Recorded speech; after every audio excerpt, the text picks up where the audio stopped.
ഡൽഹി സ്ഫോടനത്തിന് പിന്നിലെ ഭീകര സംഘം അയോധ്യ, വാരാണസി ക്ഷേത്രങ്ങളും ലക്ഷ്യമിട്ടെന്ന് ഞെട്ടിക്കുന്ന കണ്ടെത്തൽ.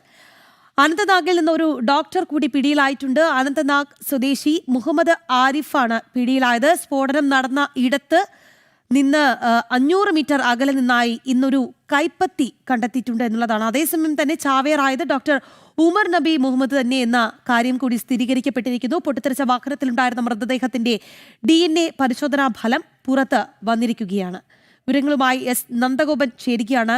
നന്ദൻ, രാവിലെ നമ്മൾ ഈ വിഷയം ഒരിക്കൽ ചർച്ച ചെയ്തതാണ്. എന്തായാലും കൂടുതൽ ഡോക്ടർമാരിലേക്ക് അന്വേഷണം പോകുന്നു. ഒപ്പം തന്നെ ഈ അൽഫല സർവകലാശാല കേന്ദ്രീകരിച്ച് കൂടുതൽ മറ്റൊരു തലത്തിലേക്ക് കാര്യങ്ങൾ എത്തുന്നു എന്നുള്ളതാണ്. കൂടുതൽ പേരെ കസ്റ്റഡിയിലെടുക്കുന്നു. പലരും ഡോക്ടർമാരാണ് എന്നുള്ളതാണ്. ഇന്നൊരു ഡോക്ടർ, അനന്തനാഗ് സ്വദേശിയായ ഒരു ഡോക്ടറെ കൂടി കസ്റ്റഡിയിൽ എടുത്തിട്ടുണ്ട്. ഒപ്പം തന്നെ ഞെട്ടിക്കുന്ന വിവരം എന്ന് പറയുന്നത് അയോധ്യ, വാരണാസി ക്ഷേത്രങ്ങളും ഇവർ ലക്ഷ്യമിട്ടു എന്നുള്ളതാണ്. നന്ദൻ പറയും.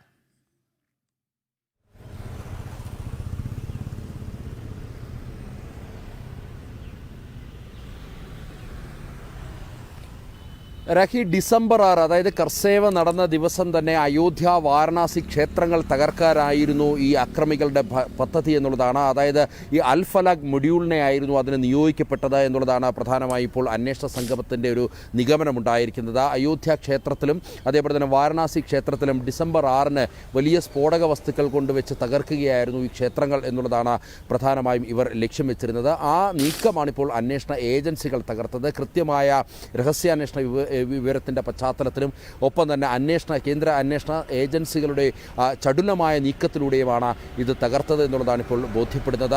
അന്വേഷണ ഏജൻസികൾക്ക് ലഭ്യമായിട്ടുള്ള സൂചനകൾ അത്തരത്തിലാണ്.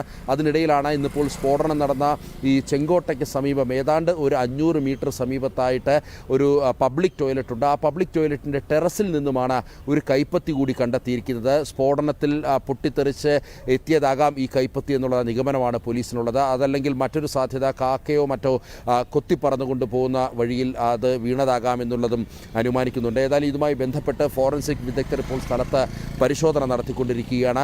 ഒപ്പം തന്നെ ഇതുമായി ബന്ധപ്പെട്ട ഏറ്റവും പുതിയ വിവരം എന്നുള്ളത് ജമ്മു കാശ്മീർ സ്വദേശിയായ ഒരു ഡോക്ടറെ കൂടി ഇതുമായി ബന്ധപ്പെട്ട് ഇപ്പോൾ പോലീസ് അറസ്റ്റ് ചെയ്തിരിക്കുന്നു. മുഹമ്മദ് ആരിഫ് എന്നുള്ള ഡോക്ടറാണ് അറസ്റ്റിലായിരിക്കുന്നത്. ഇയാൾക്കും ഈ അൽഫലാഖ് മെഡിക്കൽ കോളേജുമായി ബന്ധമുണ്ട്, ആ സർവകലാശാലയുമായി ഇയാൾക്ക് ബന്ധമുണ്ട് എന്നുള്ളതാണ് പ്രധാനമായും അന്വേഷണ സംഘം വിലയിരുത്തുന്നത്. ഇതിനൊപ്പം തന്നെ ഈ DNA പരിശോധനാ ഫലം വന്നിട്ടുണ്ട്. അതായത് ചാവേറായത് ഡോക്ടർ ഉമർ നബി മുഹമ്മദ് ആണ് എന്നുള്ളത് കൃത്യമായി തന്നെ തെളിഞ്ഞിരിക്കുന്നു. അതായത് ഈ സ്ഫോടനത്തിൽ കാറിൽ നിന്നും ആകെ ലഭ്യമായിട്ടുള്ളത് ഒരു കാൽപാദം മാത്രമായിരുന്നു. ഈ ആക്സിലേറ്ററിൻ്റെയും അതേപോലെ തന്നെ ക്ലച്ചിൻ്റെയും ഇടയിലായിരുന്നു ഈ കാൽപാദം ഉണ്ടായിരുന്നത്. ആ കാൽപാദത്തിൽ നിന്നും ശേഖരിച്ച DNAയും അതേപോലെ തന്നെ ഉമറിൻ്റെ മാതാപിതാക്കൾ ഒപ്പം തന്നെ സഹോദരി എന്നിവരിൽ നിന്നും ശേഖരിച്ച DNAയുമായി ക്രോസ് മാച്ച് ചെയ്താണ് ഈ പൊട്ടിത്തെറിച്ചത് ചാവേറായത് ഉമർ തന്നെയാണ് എന്നുള്ളത് അന്വേഷണ സംഘം ഇപ്പോൾ കണ്ടെത്തിയിരിക്കുന്നത്. പ്രധാനമായും ഈ അൽഫലാഖ് മെഡിക്കൽ കോളേജ് കേന്ദ്രീകരിച്ച് ഇപ്പോൾ അന്വേഷണം പുരോഗമിക്കുകയാണ്. ഈ അൽഫലാഖ് മെഡിക്കൽ കോളേജ് ഒരു വലിയ മൊഡ്യൂളായി പ്രവർത്തിച്ചിരുന്നു. അതേപോലെ തന്നെ ഇത്തരം ജിഹാദി ശക്തികളുടെ പ്രധാന കേന്ദ്രമാണ് എന്നുള്ളതാണ് അന്വേഷണ സംഘം കണ്ടെത്തിയിരിക്കുന്നത്. ഈ ഉമറിൻ്റെ തന്നെ ഒരു ഫോർഡ് എക്കോസ്പോർട്ട് കാർ ഇന്നലെ രാത്രി NSG സംഘം കണ്ടെത്തിയിരുന്നു. NSGയുടെ K9 സ്ക്വാഡ് നടത്തിയ പരിശോധനയിലാണ് ഈ കാർ കണ്ടെത്തിയത്. ഈ കാർ ഒരു ഫാം ഹൗസിൽ ആയിരുന്നു ഇത് പാർക്ക് ചെയ്തിരുന്നത്. ഇപ്പോൾ ആ ഫാം ഹൗസ് ഉടമയും ഇപ്പോൾ പോലീസ് കസ്റ്റഡിയിലെടുത്ത് വിശദമായി ചോദ്യം ചെയ്തു വരികയാണ്. ഈ ഫാം ഹൗസ് ഉമറിൻ്റെ സുഹൃത്തിൻ്റെതാണ് എന്നുള്ളതാണ് പോലീസ് വ്യക്തമാക്കുന്നത്. ഏതായാലും കേന്ദ്ര ഏജൻസികളും സംസ്ഥാന പോലീസും ഹരിയാന പോലീസും ഡൽഹി പോലീസും ചേർന്നുകൊണ്ട് സമഗ്രമായ പരിശോധന ഈ അൽഫലാഖ് മെഡിക്കൽ കോളേജ് കേന്ദ്രീകരിച്ചുള്ള വിവിധ ഇടങ്ങളിൽ നടത്തുന്നു എന്നുള്ളതാണ് മനസ്സിലാക്കാൻ കഴിയുന്നത്. ഈ അൽഫലാഖുമായി ബന്ധപ്പെട്ടുള്ള അവിടുത്തെ ചില ജീവനക്കാർ അതേപോലെ തന്നെ അവിടുത്തെ മാനേജ്മെൻറ്റ് ചില പ്രതിനിധികൾ എന്നിവരുടെ വീടുകളിലും സ്ഥാപനങ്ങളിലും മറ്റും പരിശോധന നടക്കുന്നുണ്ട്. അതേപോലെ തന്നെ സംശയമുള്ള വിദ്യാർത്ഥികൾ താമസിക്കുന്ന ചിലയിടങ്ങളിലും പരിശോധന നടത്തുന്നുണ്ട് എന്നുള്ളതാണ് പ്രധാനമായും കണ്ടെത്തിയിരിക്കുന്നത്. ഏതായാലും ഈ അൽഫലാഖ് മെഡിക്കൽ കോളേജ് കേന്ദ്രീകരിച്ചാണ് ഇത്തരം ഭീകരവാദ പ്രവർത്തനങ്ങൾ അല്ലെങ്കിൽ ഈ ഡിസംബർ 6 ഇത്തരം വലിയ സ്ഫോടനത്തിന് പദ്ധതിയിട്ടിരുന്നത് എന്നുള്ളതാണ് പ്രധാനമായും കണ്ടെത്തിയിരിക്കുന്നത്. ജെയ്ഷ് മുഹമ്മദ് തന്നെയാണ് ഈ ആക്രമണത്തിന് പിന്നിൽ എന്നുള്ളതാണ് പ്രധാനമായും സംശയിക്കുന്നത്. ഇതിൻ്റെ പേരുകൾ സ്വാഭാവികമായും പാകിസ്ഥാനിലേക്ക് എത്തപ്പെടുമെന്നുള്ള കാര്യത്തിൽ തർക്കമില്ല. നേരത്തെ ജമ്മു കാശ്മീരിൽ നിന്നും അറസ്റ്റിലായ ഒരു ഡോക്ടർ, ആ ഡോക്ടർ അയാളെ അറസ്റ്റ് ചെയ്യാൻ സാധിച്ചില്ല എന്നുള്ളതാണ്. അയാളെ അറസ്റ്റ് ചെയ്യാൻ വേണ്ടി സംഘം അവിടെ എത്തിയപ്പോഴേക്കും അവർ രക്ഷപ്പെട്ടിരുന്നു. അയാളുടെ ചില ഇലക്ട്രോണിക് രേഖകളും മറ്റും പരിശോധിച്ചപ്പോൾ ചില ടെലിഗ്രാം സന്ദേശങ്ങളും മറ്റും പോലീസിന് ലഭിച്ചിരുന്നു. ഈ ടെലിഗ്രാം സന്ദേശത്തിൽ പാകിസ്ഥാനിലുമായി കൃത്യമായി ബന്ധമുണ്ട്, പാകിസ്ഥാനിലെ നിരോധിത സംഘടനകളുമായി ബന്ധമുണ്ട് തുടങ്ങിയ തുടങ്ങിയ കാര്യങ്ങളൊക്കെ തന്നെ കൃത്യമായി കണ്ടെത്തിയിരുന്നു. ഇതിൻ്റെ അടിസ്ഥാനത്തിലാണ് ഇതിപ്പോൾ ഈ പാകിസ്ഥാൻ എന്നുള്ള അല്ലെങ്കിൽ പാകിസ്ഥാനിലാണ് ഇതിൻ്റെ വേരുകൾ എത്തപ്പെട്ടത്, അല്ലെങ്കിൽ ഇതിൻ്റെ പ്രഭവ കേന്ദ്രം, ബുദ്ധി കേന്ദ്രം പാകിസ്ഥാനിലെ ഭീകരവാദ സംഘടനകളാണ് എന്നുള്ളത് അന്വേഷണ സംഘം സംശയിക്കുന്നത്. രാഖി നന്ദൻ, അതോടൊപ്പം തന്നെ ചേർത്ത് ചോദിക്കുകയാണ്, ഈ അൽഫല സർവകലാശാലയെ ചുറ്റിപ്പറ്റിയുള്ള നിഗൂഢതകൾക്കൊരു അവസാനമില്ല എന്നുള്ളതാണ്. നന്ദൻ, ഈ ഒരു ഇത് സംബന്ധിച്ച വിവരങ്ങൾ ലഭ്യമാണെങ്കിൽ എന്താണ് ഈ അൽഫല സർവകലാശാലയുടെ ഒരു പശ്ചാത്തലമൊക്കെ?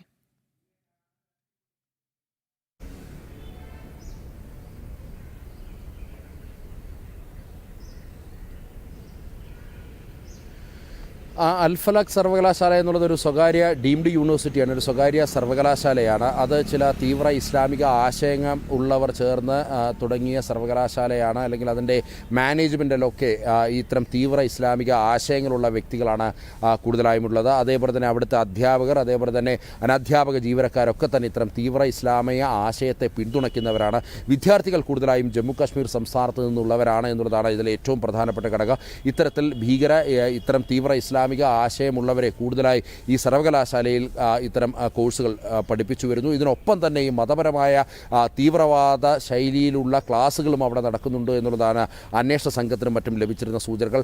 അവിടെ ഇത്തരം തീവ്ര ആശയങ്ങളുള്ള വിദ്യാർത്ഥികളെ സംഘടിപ്പിച്ച് ആ യൂണിവേഴ്സിറ്റിയിലേക്ക് എത്തിക്കുക, അല്ലെങ്കിൽ അവിടെ പഠിക്കാനെത്തിയ വിദ്യാർത്ഥികളിൽ ഇത്തരം ആൾക്കാരെ കണ്ടെത്തി അവരിലേക്ക് തീവ്ര ആശയം കുത്തിനിറയ്ക്കുക എന്നുള്ളതായിരുന്നു ഈ മൊഡ്യൂളുകൾ ലക്ഷ്യം വെച്ചിരുന്നത്. ഇതിൽ ഏറ്റവും പ്രധാനിയായിരുന്നു ഉമർ എന്നുള്ളതാണ് പ്രധാനമായും ഇപ്പോൾ വ്യക്തമായിരിക്കുന്നത്. ഉമർ ആയിരുന്നു ഇതിൽ ഏറ്റവും പ്രധാനപ്പെട്ട ഒരു ഘടകം. അതേപോലെ തന്നെ അറസ്റ്റിലായിട്ടുള്ള ഡോക്ടർ മുഹമ്മദ് മുസ്ലിം ഇതിൽ പ്രധാനപ്പെട്ട ഒരു ഘടകമായിരുന്നു എന്നുള്ളതും അന്വേഷണ ഉദ്യോഗസ്ഥർ വ്യക്തമാക്കുന്നു. അങ്ങനെ ഈ രണ്ട് ഡോക്ടർമാർ ചേർന്നാണ് കൂടുതൽ ഡോക്ടർമാരെ ഇതിലേക്ക്, ഈ വൈറ്റ് കോളർ ടെററിസത്തിലേക്ക് എത്തിച്ചത് എന്നുള്ളതാണ് പ്രധാനമായും അന്വേഷണ സംഘം ഇപ്പോൾ വിലയിരുത്തുന്നത്. ഏതായാലും വലിയ ഒരു പദ്ധതിയാണ് കേന്ദ്ര അന്വേഷണ ഏജൻസികളുടെ മികവാർന്ന പ്രവർത്തനത്തിലൂടെയും അതേപോലെ തന്നെ സംസ്ഥാന പോലീസിൻ്റെ സംയോജിതമായിട്ടുള്ള ഇടപെടലിലൂടെയും തകർത്തത് എന്നുള്ളതാണ്. അതായത് ഡിസംബർ 6 രാജ്യത്ത് വലിയ സംഘർഷങ്ങൾ ലക്ഷ്യം വെച്ചുകൊണ്ട് അയോധ്യ ശ്രീരാമക്ഷേത്രം തകർത്തെറിയുവാൻ വേണ്ടിയുള്ള ശ്രമങ്ങളായിരുന്നു ഉണ്ടായിരുന്നത്. വാരാണസി കാശി ശിവക്ഷേത്രം തകർത്തെറിയുവാൻ വേണ്ടിയായിരുന്നു ഇത്തരം നീക്കങ്ങൾ നടത്തിയത്. അതിനായിരുന്നു ഇവർ സ്ഫോടക വസ്തുക്കൾ ശേഖരിച്ച് വെച്ചിരുന്നത്. ഈ അറസ്റ്റിലായ ഒരു ഡോക്ടറിൽ നിന്നും 2900 കിലോഗ്രാമാണ് അമോണിയം നൈട്രേറ്റ് കണ്ടെത്തിയത്. മാത്രമല്ല, ഈ കഴിഞ്ഞ ദിവസം ചെങ്കോട്ടയിൽ നടന്ന സ്ഫോടനത്തിലും ഉപയോഗിച്ചത് അമോണിയം നൈട്രേറ്റ് ആണ്. അങ്ങനെ അമോണിയം നൈട്രേറ്റ് പിന്നിലെ ഭീകര സംഘം അയോധ്യ വാരാണസി ക്ഷേത്രങ്ങളും ലക്ഷ്യമിട്ടു എന്നുള്ള ഞെട്ടിക്കുന്ന കണ്ടെത്തലാണ് പുറത്ത് വരുന്നത്. അനന്തനാഗിൽ ഒരു ഡോക്ടറെ കൂടി പിടികൂടിയിട്ടുണ്ട് അന്വേഷണ സംഘം. ഈ ഡോക്ടറെ കൂടാതെ മറ്റു പലരും അന്വേഷണ സംഘത്തിന്റെ കസ്റ്റഡിയിലുണ്ട്. അത്തരത്തിലുള്ള അന്വേഷണങ്ങൾ നടക്കുന്നുണ്ട്. അൽഫല സർവകലാശാല കേന്ദ്രീകരിച്ച് കൂടുതൽ അന്വേഷണത്തിലേക്ക് അന്വേഷണ സംഘം കടന്നിട്ടുണ്ട്. വ്യാപകമായ പരിശോധന നടക്കുന്നു എന്നുള്ളതാണ് എസ് നന്ദഗോപൻ വാർത്തയുടെ അപ്ഡേറ്റ് ആയത്.